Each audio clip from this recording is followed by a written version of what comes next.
नमस्कार, मैं हूं कुमार गजेंद्र। जनपद ऑन द स्पॉट में आपका स्वागत है।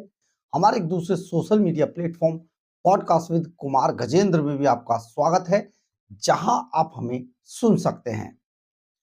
ईडी ने जो 8 जनवरी को कोलकाता के अंदर आईपैक के ऑफिस पर जो रेड की थी, उसमें अब ममता बनर्जी बुरी तरीके से फंस गई है। रेड आईपैक के जो निदेशक हैं, डायरेक्टर हैं, प्रतीक जैन, उनके घर पर हुई थी, लेकिन बीच में कूद पड़ी ममता बनर्जी। और ममता बनर्जी ना केवल कूदी, बल्कि इस पूरी रेड को डिस्टर्ब करने के बाद ममता बनर्जी, क्योंकि उन्हें पता था उनके गले में कानूनी फंदा फंसने वाला है, इसलिए जल्दबाजी में खुद ममता बनर्जी कोलकाता हाई कोर्ट चली गई। लेकिन इस पूरे मामले में अब वो फंसती हुई नजर आ रही है। दरअसल है क्या, आज कोलकाता हाई कोर्ट ने ममता बनर्जी की उस याचिका का निपटारा कर दिया, जिसमें उन्होंने कहा था कि उनके पॉलिटिकल जो दस्तावेज हैं, उनके जो इलेक्ट्रॉनिक्स डिवाइस हैं और बहुत सारे जो उनके पॉलिटिकल, एक तरीके कहा जाए कि आंकड़े हैं, उनको ईडी ने जब्त किया है।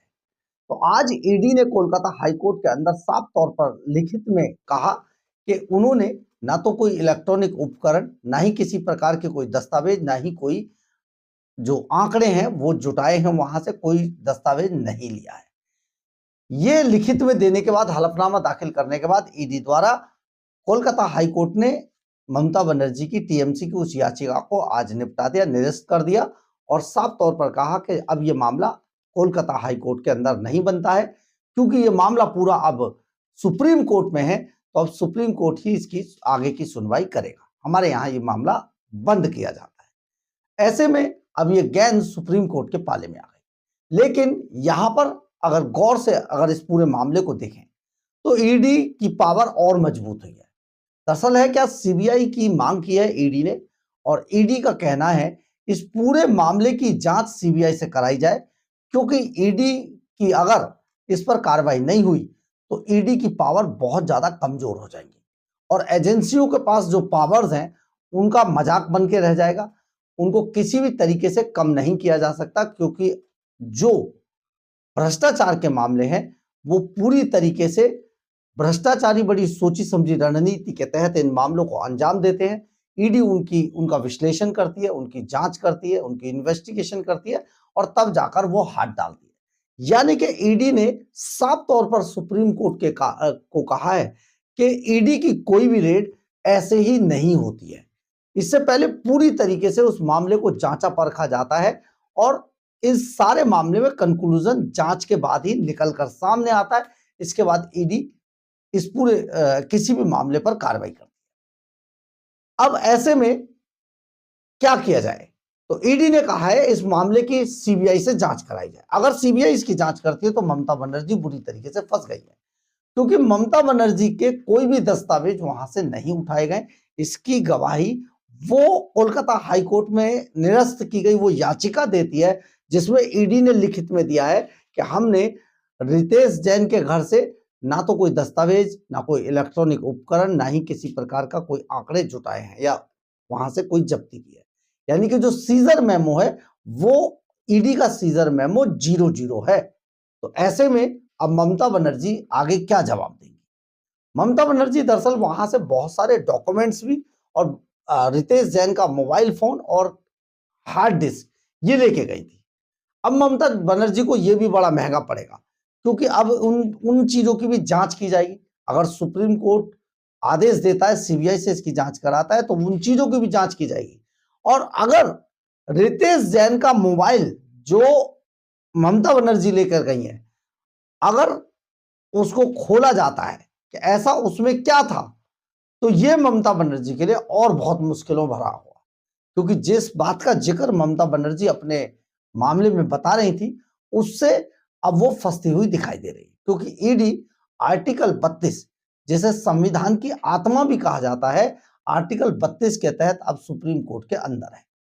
और सुप्रीम कोर्ट में उन्होंने साफ तौर पर कहा गया है ईडी के वकीलों द्वारा कि अगर ऐसा हुआ तो ये तो सारी पावर्स खत्म होने के बाद हर आदमी फिर यही करेगा, तो फिर ईडी को बनाए रखने का कोई औचित्य नहीं है। इसको ये तो फिर यही ऐसा ही सब लोग करते रहेंगे। ये एक बड़ा खतरनाक मामला है और किसी भी जांच एजेंसी की साख से जुड़ा हुआ मामला है।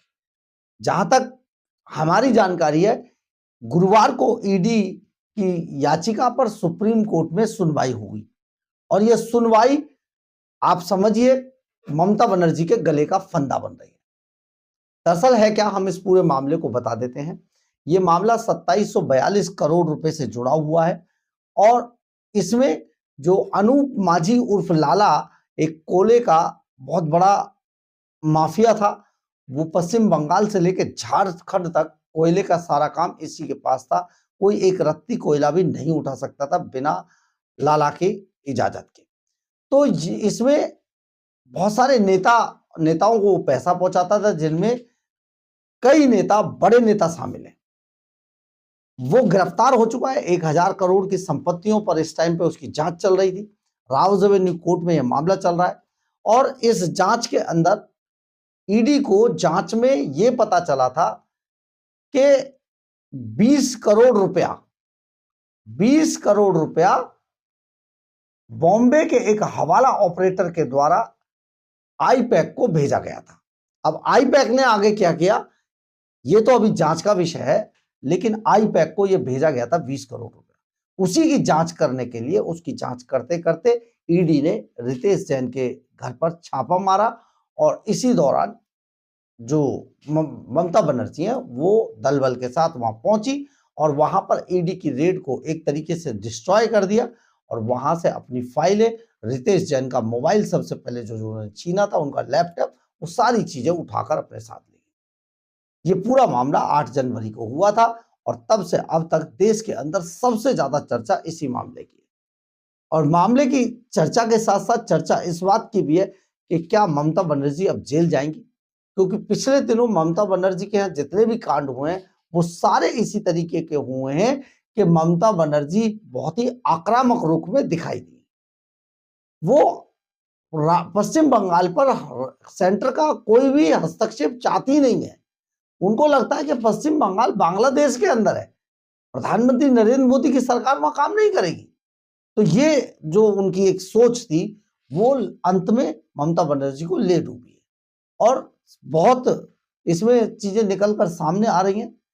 कल जब इसकी सुनवाई होगी तो और कई चीजें सामने आएंगी और ऐसे में अगर सुप्रीम कोर्ट ममता बनर्जी के इस पूरे मामले की जांच सीबीआई को सौंपता है तो इससे जब बड़ा झटका ममता बनर्जी को नहीं है लगेगा, तो बहुत बड़ा झटका होगा।